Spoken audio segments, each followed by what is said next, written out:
Can't wait to get back on the road again. Back again.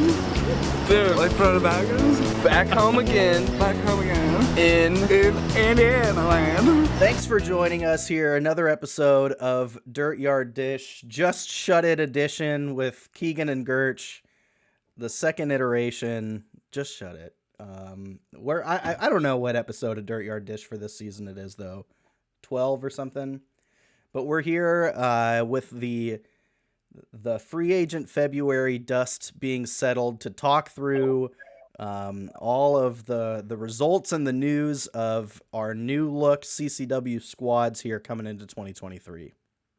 Yeah, I'm freaking pumped. The free agency period is such a cool thing. It was awesome to be able to get on Twitter and see across the timeline just constant CCW news, whether it be people talking shit or rumors or people announcing signings or this and that. It was super cool. Love that this is something that we're doing every single year. Yeah, all that it missed was like the tweet from Woj himself with the breaking news. Is that level. Maybe we can work on that. Maybe Woj or Shams is on Cameo. Yeah, there you go. That's good. That's good. Hey, we got Reed's next signing next year. Sources. Reed is definitely be more exciting than what he did this year. Well, okay. That's a perfect transition to talk about some of the biggest surprises of the year. One of them may be, depending on your predictions going into the offseason, Reed Werner, in, according to Keegan, lackluster fashion, makes the decision to sign with the 8 Balls. So I'm not like too terribly surprised about going to the 8 Balls, and I'm not terribly surprised that he did it in the way that he did. I mean, I wrote an article about it. It was so like polite and respectful to all of the other teams that he decided not to go with. I would expect nothing else from Reed. He's just one of the nicest humans in the entire world. Yeah. But like next year, I want him like with fire blowers around him and belly dancers, and like we just need to vamp it up. We'll get Woj, Shams in there, something to jazz it up a little bit. Yeah, like teabag his old 8 Balls jersey. Yeah. That's now we're talking. Maybe that's it. Take notes, Reed, for next off season. So speaking of, we'll go into each team in greater detail here in a bit, but first off, Keegan, what were like the biggest surprises to you this offseason? Either like ways the teams shook out, certain players to certain teams. I did not mince words last episode that I was on with you about how absolutely fucked I thought the Pistols were. Yeah. And boy, could I have not been more wrong. I mean, Thomas Hopkins put together an absolutely incredible team. Yeah. Like arguably better than last year's team that was very good. Mm-hmm. So bringing Dustin Dowden in and Vogus in, I mean, Vogus was the second ranked free agent, and Dowden was at the top of the Yackers once, I'm sure. Yeah. And Hopkins managed to steal both of them. They just complement his lineup really, really, really well. Yeah. Yeah, sneaky competitive pick here, the Pistols, after that offseason. Yeah, the big fish in Vogus is huge. To get that guy who's going to slot in at the front of your rotation and also provide some support to Hopkins with the bat. Yeah, right. And you know he's going to be there. Like, I know he's a north side guy, but he's going to show up. He did it last year with the 8 Balls. Yeah, don't have to worry about attendance with him. Yeah, that was one of my biggest surprises too, was Vogus signing with Pork. That came out of nowhere for me. Yes. But that's huge. I was also pretty surprised about the Hounds. I think the Hounds got they getting Hayworth and Voris. I mean, it's going to kind of depend on how DJ hits this year. He's got the OBP people around him though. Yeah. Voris and Hayworth are going to get on. They're going to do whatever you ask him to do. So if DJ can get back to what we know DJ as, right, they're going to be scary. We're of the same mind, because I had the same thing too. Like, we'll talk about this more when we break down these individual teams a little bit more deeply, but that Hounds lineup is going to be annoying as fuck to deal with. You've got Hayworth, Whitty, and Voris, who are like the 3 fastest guys in the league. And then who are just going to, they put the ball in play and they're on second base. And they're not going to strike out. They're going to take walks too. And it's going to be miserable. You're just, at this point, we're just hoping that Hayworth gets into extended concussion protocol after slamming into center field fence. Yeah. Voris starts having some knee issues. Yeah. And then the Gurniks just decide to take him on like a bunch of extravagant vacations and they miss, forcing him to miss. Right. And then I'm going to make it my responsibility to just get Whitty really drunk every weekend. There you go. Yeah. I appreciate that. I think the rest of the league appreciates that. I think it's the only way. It's the only way we can be competitive at this point. Yeah. The other thing that was surprising to me, kind of on the flip side, is the group that the Yackers ended up with Rudy obviously anchoring, and then Aiden, Holden, the Palmer brothers, and House. You've kind of got Rudy plus the 2022 shorts as the Yackers. Am I about to break some news right now? Break some news, dude. Pew, pew, pew, pew. We have a CCW legend that is returning, and he will be on the Yackers. There is a trade in action. Whoa. A 3-team trade at that in action. So, Mr. Goggles himself, Zach McFarland. No way. Back. No way. He is back, and the Yackers are going to send Cody House to the 8 Balls. Interesting. And the 8 Balls will send cash considerations to the Shorts. And there's a couple picks involved. There's something in there. I think we swapped 2 to 4, and then the Yackers got McFarland. Wow. Breaking news here on Dirtyard Dish. You say trades don't happen too much. No, either, they especially don't. A 3-teamer. I think that's probably the first 3-teamer in league history would be my bet. That's wild. So the 8 Balls had the rights to McFarland technically, or what? He's a free agent. You were getting, I guess he was just a free agent. Yeah. He slots in pretty well on the Yackers since we kind of missed on the big heavy hitters and stuff at the beginning of free agency. Interesting. So yeah, that does change the look of that team. Like, Aiden and Holden both have such high upside. We talked about this on our last pod.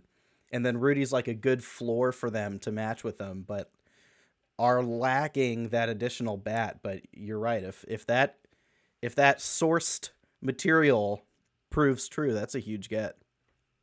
Yeah, we'll see if I've got the Whoa Jimmy. Right. Yeah, you'll have to like do your sources tweet here. Right. I really hope that the Palmers do well for that. Aiden especially, he needs the bounce back. I mean, he's been so out of it mentally at the plate and on the bump for the last 2 years. And I mean, even him out of it at the plate is a better hitter than 80% of the league. So if he goes in with a good mindset, I think I like the Yackers to overperform what people are expecting. Yeah, they've got the upside for sure. Another great thing about this offseason and free agent February, the content. Content has been off the charts. Between the player announcements on Twitter, the videos, the write-ups, the memes, it's everywhere. Are there any standouts to you, Keegan, in this last month or so? I mean, it's got to be the Swamp Dragons. Yeah. It's absolutely hysterical. I texted Taylor because I thought it was Taylor, and texted him because every single tweet has gotten me cracking up. Yeah. And like, I don't know where it's Landon. Landon Ball is the mastermind behind all of it, and I don't know where the hell he's getting all of it. No, that surprised me deeply. It's hysterical. So if you haven't checked out the Swamp Dragons Twitter, you have got to look at it. The best one for me was Gagliardi's, where it's like the Mayans worship him as Quetzalcoatl. Egyptians as Amun Ra. It Killed me. reminds me of, you know how like when you watch the hot dog eating contest on July 4th, they've got that super loud, boisterous dude that just starts spewing a bunch of bullshit, Right. but it Right. sounds so badass every Yeah. single time. Yeah. Like that's what it gets me hyped up. It's too good, man. It's too good. That takes the cake. And like the Daenerys Targaryen and dragons, Photoshop head image is up there for me too. Yeah. I Yeah, I'm pumped for it. I got a question for you though. yeah. So with people being boisterous, naturally gonna come rivalries, people Sure. getting pissed off. So give me your sleeper rivalry this year. Mhm. Mhm. I like this. I like this. I think if I'm to pick, I think the easy one is Yaks and Shorts because they team swapped. Right. You've got Cade from Yaks to Shorts, um, and then Aiden, Cody, and Holden from Shorts to Yaks. So the problem there, I'm gonna play devil's advocate Yeah, here. Rudy far too nice yeah. to be in a rivalry, Mm-hmm. and then the Palmers don't give a shit enough to be in a It's a rivalry. great point. So, It's a great point. It's a great point. I'm trying to and then think. Yeah, go the ahead. obvious go-to is always Church and Dudas. Like that's a Church and Dudas, or Hopkins and Dudas are gonna yell at each other just Oh yeah. every single week. So I'm trying to think of something other than that, and I was trying to. I feel like the Swamp Dragons are gonna get into it with somebody, and I Uh just huh. don't know who yet. It very well could be the Shorts, because Tay and Dudas are known to jaw at each other too. So That's true. yeah, I'm trying to think. I think like we'll talk about the eight balls more here, but man, they like really had a coup this off season too. I could see them between Mitch and Reed getting in some spats. Not that they're not. They're pretty low key, chill guys as well, but they've got that dog in them. Yeah, Reed's spats probably consist of, "Hey man, that's not nice." Yeah, it's true. It's true. I don't know what else are you thinking of? I think it is easy to go with. I'm looking. You know what? I'm gonna. Here's what it is. It's gonna be Dylan Jones, Brendan Dudas at it, and I think. I mean that's not even a. They do that anyway, though. You could Like basically say anybody in the league against Dudas and Keegan, right, that's pretty. and That's it. it kind of fits. So basically, what I'm learning is Brendan and I are shitheads. Face of the league, man. You draw it to your big target. Somebody's got to be an asshole. Yeah, I want a DJ and Dudas like summer of '98, Sammy Sosa, Mark McGuire, crosstown slugfest situation. Yeah, a nice brawl too. We're missing some brawls in the league.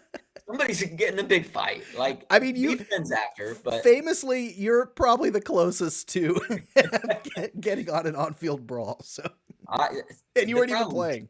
it's so hard because we're like even the guys when we all get competitive, as soon as you step off the field, everybody loves each other Yeah, again. for sure, for sure.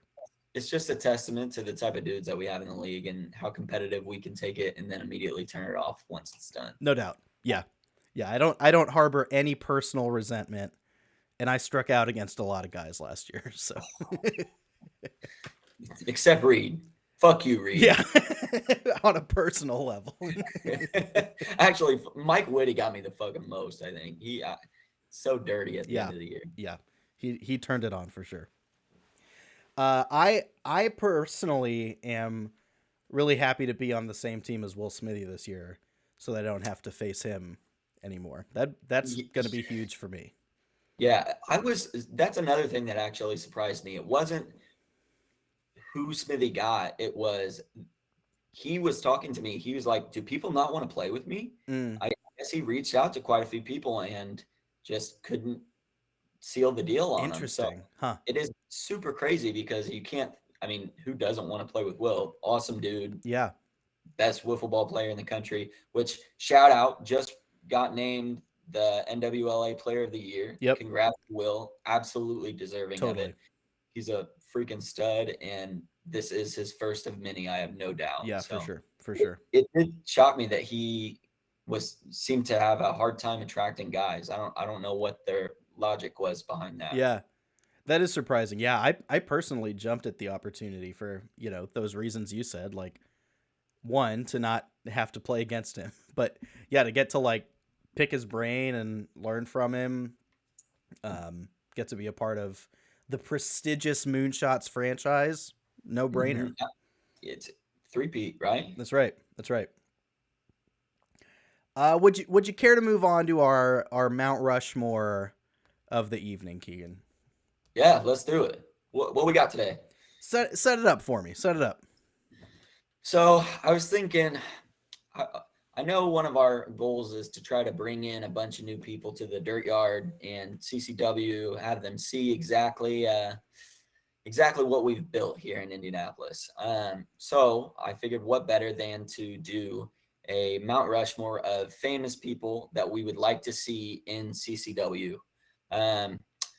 But it's a little bit more specific than that. I decided to, rather than just say, hey, we're both going to say the best 4 baseball players in the world. Right. And because we're playing wiffle ball, let's make it a little bit more interesting. So we were allowed to pick one person that plays sports, one dead person, one person from entertainment, and then one fictional person. I don't know about you, but I had a hard time with this. The fictional was easy for me. And the rest of them were tough. So I got some logic behind them all. Okay. But it definitely did not like come completely naturally. Like I knew immediately who I was going to choose. Yeah. Well, get us started. Let me hear who you got. What category you want to go first? Do you want to? Maybe we go athletes first, since that seems like the lowest hanging fruit. Yeah. Let's go. Who you got? I think I have 2 names written down here. If you don't say the second one, I'll honorable mention this person. But my pick is going to be my personal favorite current baseball player, Kyle Schwarber, because I would love to see nothing more than the large man himself hitting balls freaking onto like 165. Yep. From like into that short porch in left field at the Dirtyard. Like, yep. Short bombs, just constant. And the vibes would be there. He'd just chill with us, drink beers. I mean, come on out, Schwartz. Yeah, dude. Yeah. Got plenty of Cubs fans. I know you're not there anymore, but famously played baseball at IU in college, just down the road. This sounds like a perfect setup for a reunion. Yeah. You need to hit him up, Dudus. Yeah, he's got nothing better going on. That's a great pick. I love that. Yeah. So I tried to go a little bit of a different route. Yeah. And like I said, I've got logic behind them all. I'm a vibes guy. Yeah. You know that. I come to drink beer and have a good time. My best playing days are behind me. Sure. So I went with Travis Kelce. Yeah. Good. We would pound so many fucking beers together and have such a goddamn good time. Plus, we would talk so much shit to everyone. It would be such a blast. That's good. And the best part is I could say anything I want because then I'll just go hide right behind Travis Kelce.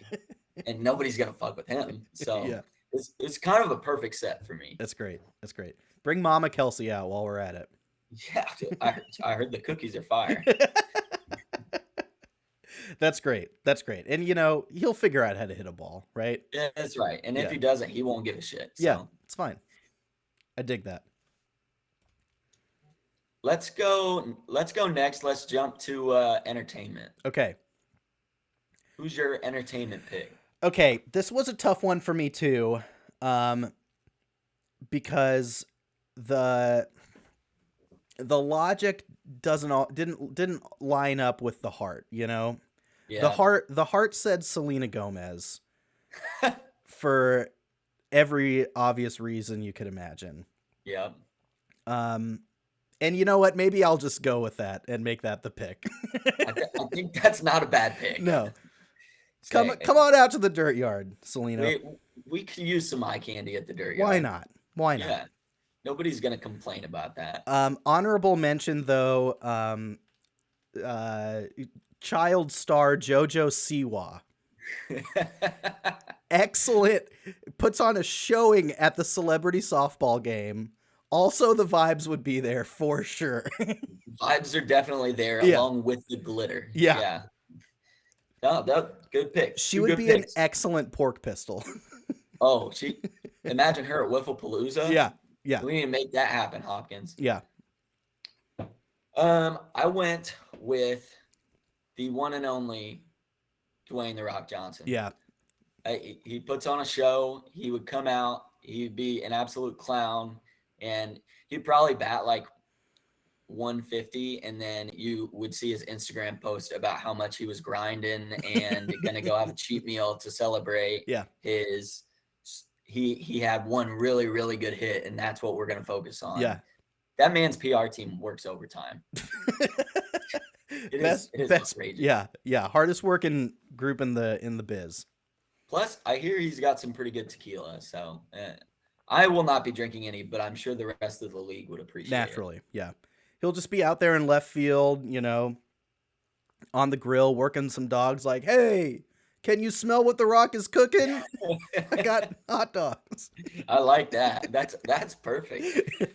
Plus, if I'm going back to, I like to talk a lot of shit. Sure. Now I get to talk my shit, and I'm hiding behind Dwayne "The Rock" Johnson and Travis Kelce. Yeah. So yeah. What franchise do you think Dwayne "The Rock" Johnson's the most natural fit for? Most natural fit. Definitely not the shorts. Legs are way too big. Yeah. Any shorts would be shorts on him. That's right. Not the 8 balls, because 8 balls would take it way too seriously for him. Mm-hmm. I think would be too quiet for him. He's given me Swamp Dragons. He the show of it all that the Swamp Dragons Twitter has, like, I could see that for sure. Yeah. I think Plus, they're gonna have some sick jerseys, and he's gonna rock it. Yeah. Yeah. He's gonna except for Dwayne the Rocket. The Rocket, nice, yeah. Good. Let's go with Dead next. Okay. My dead pick is former leader of the Israelites, Moses. Nice. And let me explain this one to you. I cannot wait. Please explain it. Yeah, Moses for me is a shoe-in pick. He's got all the intangibles you look for in a teammate. He's a great leader, a proven leader. He's gonna get your team to the promised land. Yeah. Famously carries a staff, so no need to go out and invest in a wiffle bat for him. He's got it already. Tons of stamina from standing on the mountain, holding the staff above his head. I'll see if I can bring up any other Sunday school stories to refer on, but for me, it's going Moses. To church for the next month. Yeah. So, I guess I have a question then. Okay, I've one more. He's gonna be a huge help for us from an organizational perspective. Famously great at writing rules. We know that at these meetings, sometimes we get off track. He's gonna pull out the stone tablets, say, "Hey, here's the 10 Wiffle commandments." Future deputy commissioner, maybe. Look out, Rudy. Moses is coming for your spot. Hot seat, Rudy Lyon. So if Moses makes a team, he's not joining another team. He's making his own. Yeah. He's paving his own path. What's his team's name? It's got to be the Burning Bushes. The Burning Bushes. Man, imagine the uniforms there. Ooh. I think that's it. That is perfect. I love that. All right, so I'm going to go Dead. So in the same vein, I mean, we're kind of noticing a trend here in my picks. Large, buff people that like to have a good time. So in that same vein, I'm going to go with the gladiator Hoplomachus. Obviously, he's a Greek gladiator, and he won me over because it said that he carried a throwing spear, a short sword, and a small round shield, and sported a plumed helmet. He's kitted So, out. yeah, here's the deal. Nobody's fucking with me in this league. And if they do, they're dead. So You've got an NFL tight end, Dwayne The Rock Johnson, and a gladiator here. and gladiators, they like the short shorts too. True. So let it all hang out. Yeah, why not? That's great. Can you say the name of this gladiator for us one more time? Yeah. I've got to look it up again. Hoplomachus. All right. Yeah, Hoplomacho. It translates to armed fighter in Greek. There you go. Rightfully so. Very literal. Plus, I was thinking maybe he could get me back in shape. I'm fat. I feel that. Yeah. So what? Last one we got left is fictional, right? Last one's fictional. All right. Let me hear your fictional person in CCW. Okay, so the story behind here is, when I was a kid, like probably most of us here, countless hours of wiffle ball in the backyard, right? I have two brothers. They're both younger. So naturally, I'd kick their ass up and down the street every day. They didn't stand a chance. The way that we would, when we were little, add some nuance to the game is we would play as different people and things, right? You'd pick your favorite baseball players or whatever, but then we'd get really creative and we'd be like, all right, it's Pokemon wiffle ball in the backyard tonight. Nice. So for me, it's Charizard. Let's get Charizard out there. You can't go wrong with Charizard. Yeah. I mean, just absolute stud. If you try to say that a different Pokemon is your favorite, go fuck yourself. You're just making stuff up. Yeah, you're lying to yourself at that point. Charizard, anthropomorphic. He's got the body type for, he's got that Will Smithy body type for built for wiffle. Say the only thing hurting him, short arms. Short arms. You're right. Short arms. Yeah. Real compact swing though. That's right. He could use his tail. That's a good idea. That's good. Yeah, as the bat. I like that. I'm going Charizard. I went ahead. I took the Disney route. And it was very purposeful. So I've got my mafia around me now. So I think I'm good on protection. Yeah. But you know what the league needs? Music. Whatever we want, which is why I'm going with the genie from Aladdin. Good. Baby. Okay, that's good. Yep. First wish, a million more wishes. Yeah. Now Purple City is set. You've cracked the code. Yep. Where first thing I'm wishing for first thing after I get my million more wishes, gonna be for the old hag to move out of the house next door so that we can steal her land and build another field. Boom. So I've thought it all out. We're gonna be completely set, and that's me being the selfless man that I am. Yeah. The league. That's not for me. No, that shines through, Keegan. It's self-evident. I did have one honorable mention though. Please, yeah. I have one honorable mention. He would fall into the entertainment category. It's Samuel L. Jackson, and that is strictly so that I am no longer the league leader in fucks said throughout the season. Good. So I just want to take a little bit of the spotlight off of myself being just a vulgar piece of shit. That's good. Yeah, I think he would proudly take that mantle from you. Absolutely, yeah. I have to honorable mention another fictional player, and that's Pablo Sanchez, backyard baseball legend. Absolute legend. Yeah. The dude would rake. Yeah. Oh, yeah. Yeah, he'd put us all to shame. God, are we old? Yeah, for sure. For sure. This is brutal. Great. All right. Somebody on the internet will document that Mount Rushmore for us. Put it on the All right. official CCW wiki. I love that. Okay, before we wrap up, let's take a crack at each team here individually. So, a overview of each roster as it stands. Maybe talk about what you anticipate the highs and lows to be, what you expect from this team on paper. We can go in last year's standing orders. So, Yeah. care to start with the Moonshots? What's your assessment of this roster as it stands? You know, the Moonshots make me a little nervous. They're just dealt a really. It's so weird to say that they're dealt a tough hand because they have Will Smithy. Yeah. That is so silly to say. But with Smithy's cap where it is, I mean, the resources are obviously limited. Yeah. Despite that, I think he put together a pretty good team still. I think he's going to help D. Louie a ton. Yeah. D. Louie absolutely dedicated to Wiffle. Totally.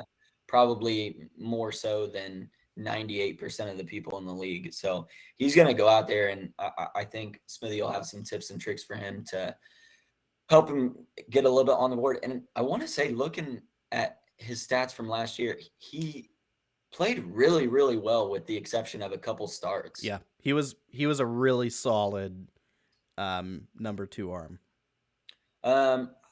Plord was on our team last year. Dude just straight up did not show up ever. Right. I know he is madly in love right now, and his work, he works at a brewery, so the weekends are his busy times. Yep. So it's been tough for him to show up. But if he shows up, I mean, he's a serviceable arm on the mound if you need to eat some innings. The perfect game man himself. Perfect game man himself. TM, trademark. He needs a shirt made. Somebody's got to do that. Yeah. But he's a great fielder. Probably one of the most athletic dudes in the league. For sure. Obviously, you and Gregory, stud hitters. You guys are gonna fill the rest of the lineup. So I think Moonshots will be okay. I think they're in that mid range just because. I mean, Smithy is. Yeah. You're never gonna discount his team. Yeah, I think looking at like our roster and thinking about it, the floor of the Moonshots is maybe as high as any team in the league for that exact reason, that you've got Will Smithy pitching 50% of your innings and taking a quarter of your at-bats. Like, how bad are you going to be? And I think what he did really wisely was like filling these spots around him with good complementary guys that do fill in the gaps well. Like you were saying, I think D. Louie's a great person to take up the mantle and pitch the majority of the rest of the innings out there. Like he's got a rubber arm. He's going to throw strikes. He's going to keep your team in the ball game. Right. And I think like perhaps underratedly, between T. Greg and especially if Plord gets out there, like defense is going to look good behind Smithy or whoever else is on the mound too.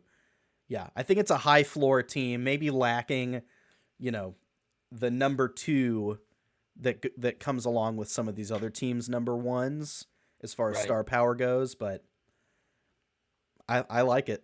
I think we're looking good. High floor is definitely, I think that's a perfect way to sum up the team. Yeah. If you came to the end of the year and the Moonshots are in the finals, nobody's shocked by it. For sure. Yep.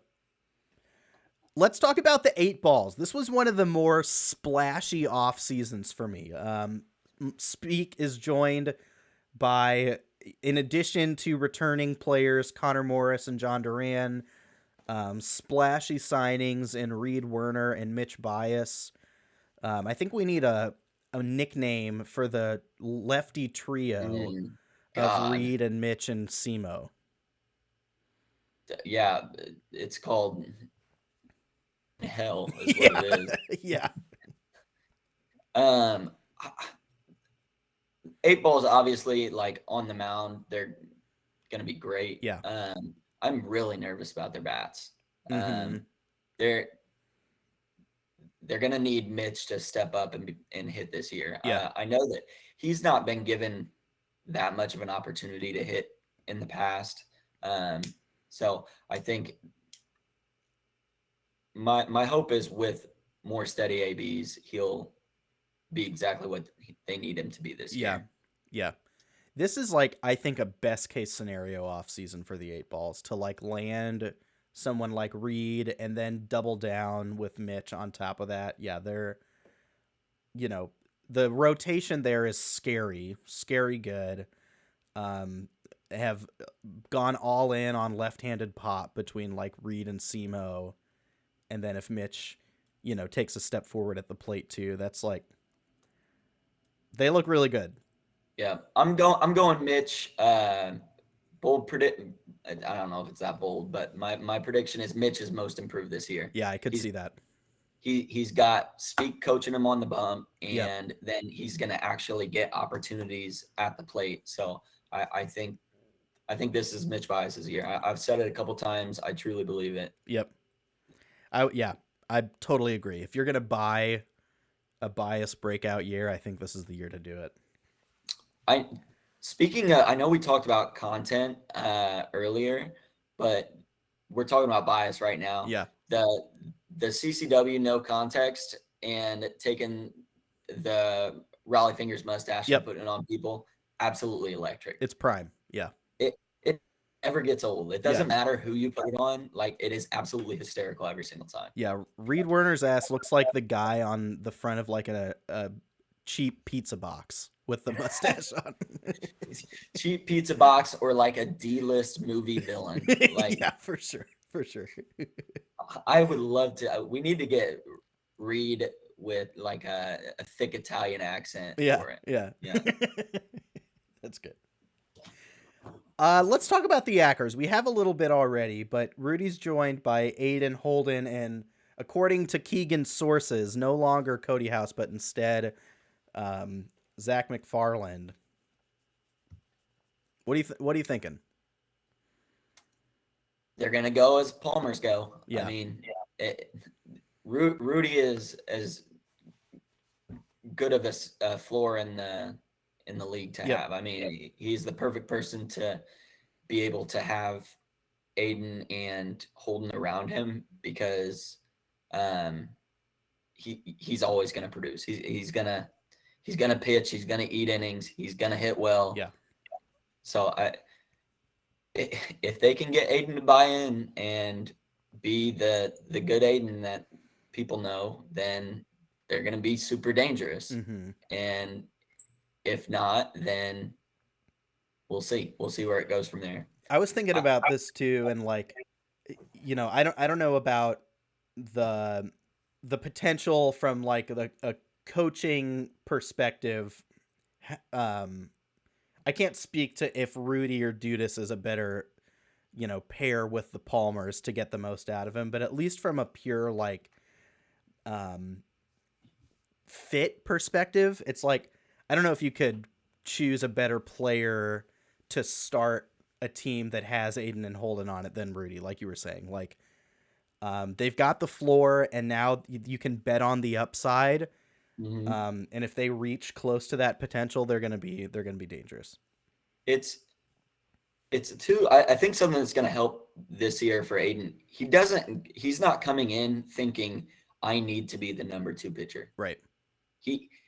Rudy can afford for Aiden not to pitch at all this year because he's got Holden. Mm-hmm. So Holden doesn't give a shit if he bats or not. Yeah. So I think that's going to help too, and they'll have the opportunity to bring Aiden in and let him work for a couple innings and get some action and see if he can figure it out. Yeah. But not having that pressure of needing to be the number 2, I think will help too. I agree. Yeah. The shorts, new look shorts. Dudas adds Cade and Buckman to the fold, as well as returner Devin Hensley, and then Keegan, yourself, and Dawson return to the shorts.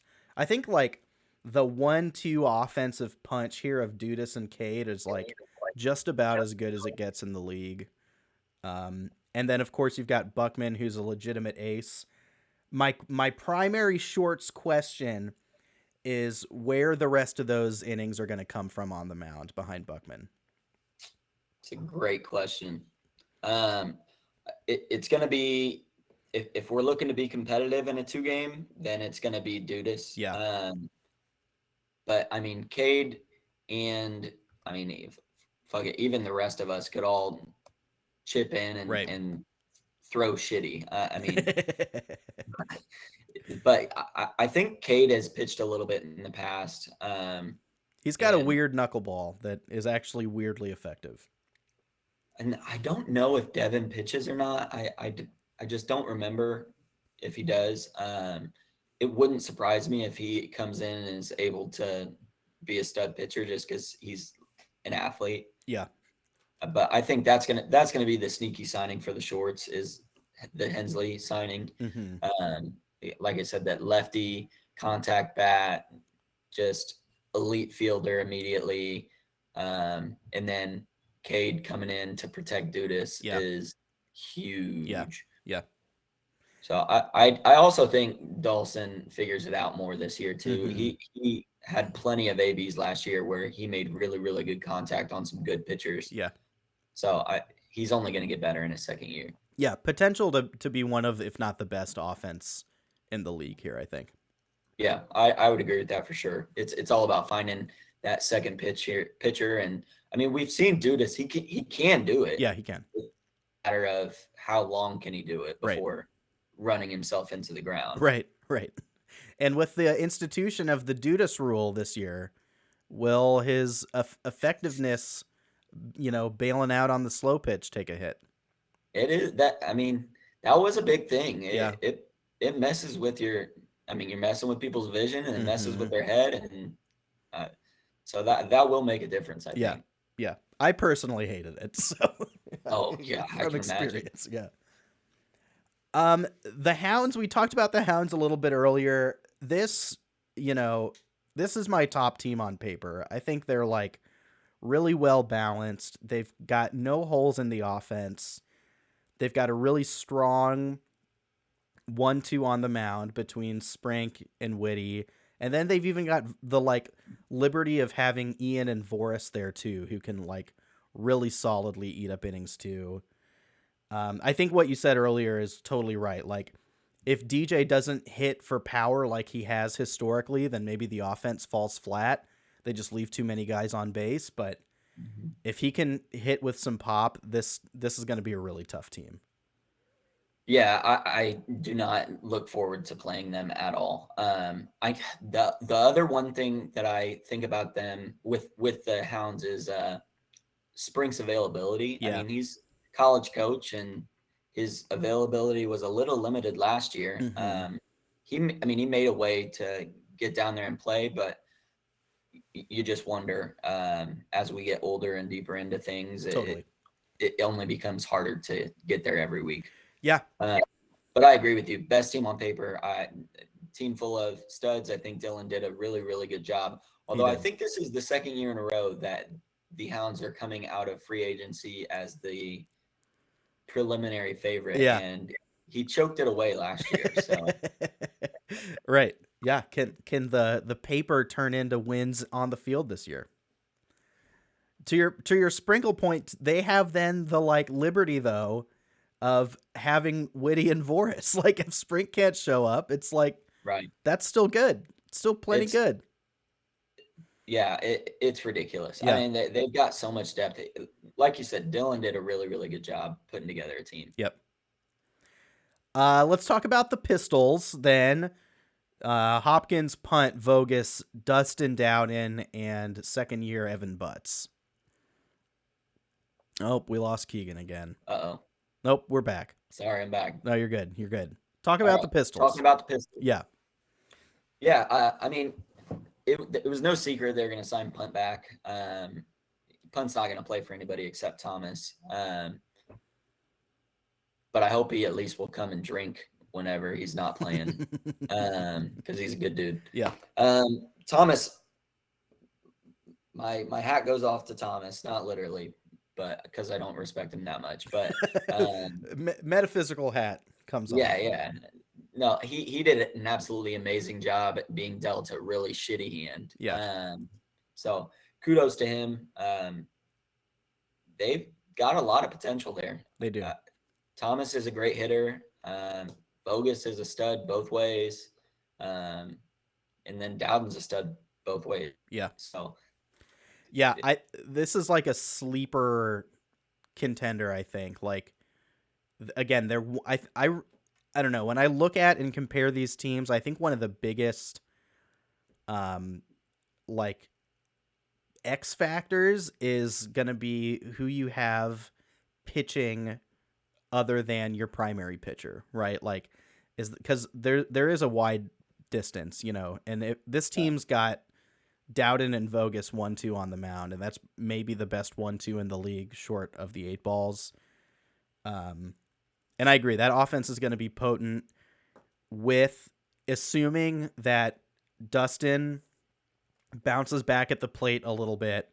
He had a great year at the mound and just an okay year at the plate, and that Evan Butts avoids the sophomore slump. And if those things happen, like, yeah, you're looking at this team being really good, I think. Yeah, I didn't even talk about Butts. Yeah, Yeah. Butts is the rookie of the year in any normal year. Yeah, 100%. And Allis is a superhuman alien. Yeah. So he ruined that for Butts. But, I mean, Butts was really solid last year in his first year. Okay, and then rounding out is the expansion franchise, the Swamp Dragons. Carpenter and Allis are joined by Austin Church, Landon Ball, Lane DeHart, and Gags. What's your prognosis for the Dragons? They needed Gags. That was a big get. It is. Because they did not have a second pitcher. So Gags was a good get for them. Hopefully he's able to make it down, bring some long drink. Shout out long drink. But I mean, their 1-2 combo of Carpenter Allis is unreal. Yeah. I mean, I don't think you're getting a better 1-2 in the league. Yeah. Now you wonder if Allis will have a little bit of the sophomore slump this year, but I don't see it. I don't see it. Either. He's too good. Yeah. And I don't know where they're finding the projections and stuff for this year. That's awesome on Twitter. But I saw that Allis is projected to lead the league in home runs by 6 home runs. Jesus. Like, just far and away above I think Dudas was second at 19. I mean, I believe it. Dudas or Smithy, I can't remember. Yeah. Yeah, that when you've got Taylor Carpenter and Austin Allis taking 50% of your at-bats, you're going to score a shit ton of runs. Yep, you're not in bad shape at all. Yep. I think it's what makes the league so amazing that we just went through every single team, and the parity is absolutely unreal. Awesome. Yeah. You could make a case for quite literally every single team winning the championship. Yep. Yeah, and you don't have to stretch that far to do it too. Yeah, it really is really cool the way that it's gotten balanced out like that. Mm-hmm. A long way from like my rookie year.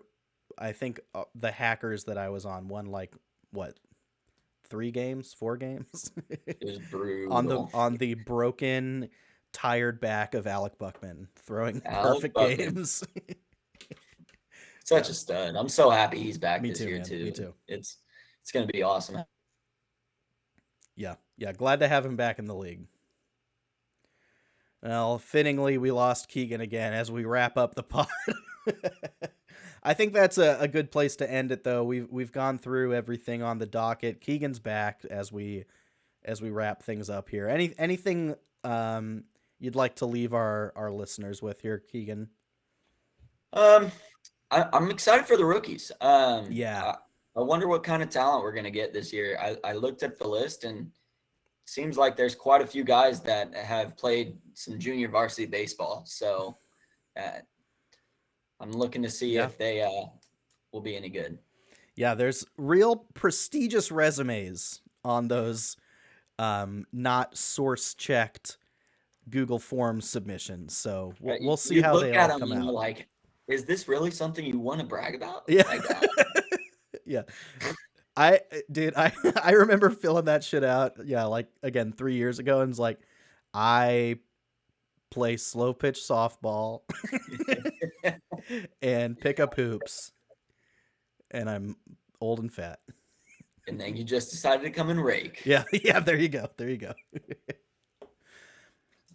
All right. Well, I think that'll do it for us then on Dirtyard Dish this week. Thanks for listening. Make sure you're subscribed or following the show wherever you're getting it, whether that be Spotify or YouTube or whatever your preference is. And again, if you're a rookie, you can still sign up and perhaps take part in this league. Tryouts and whatnot will be later, early spring. And we'll have a steady diet of content for you until that time. Excellent. Thanks for listening, and we'll talk to you next time.